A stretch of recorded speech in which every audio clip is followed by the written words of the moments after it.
નવી રાષ્ટ્રીય શિક્ષણ નીતિ અંતર્ગત હવે પ્રી સ્કૂલોનું રજીસ્ટ્રેશન ફરજિયાત કરવામાં આવ્યું છે, જેના ભાગરૂપે સરકારી પોર્ટલ પર અત્યાર સુધીમાં 202 જેટલી પ્રી સ્કૂલોએ સફળતાપૂર્વક ઓનલાઈન નોંધણી કરાવી।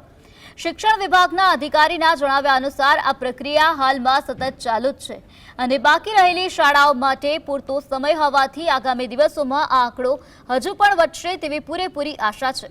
નવી શિક્ષણ નીતિના નિયમો મુજબ 3 થી 6 વર્ષના નાના બાળકો માટે બાલવાટિકા અને પ્રારંભિક શિક્ષણનું મહત્વ ખૂબ જ વધી ગયું છે।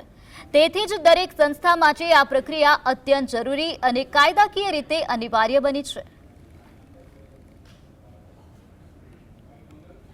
સરકારશ્રીનો આદેશ મુજબ પ્રી સ્કૂલનું રજીસ્ટ્રેશન પણ થઈ જાય, કારણ કે નવી શિક્ષણ નીતિના આધારે બાલવાટિકા અને 3 થી 6 વર્ષના જે બાળકો છે એનું સ્કૂલિંગ પણ અગત્યનું છે, એટલે એના આધારે પ્રી સ્કૂલનું રજીસ્ટ્રેશન અગત્યનું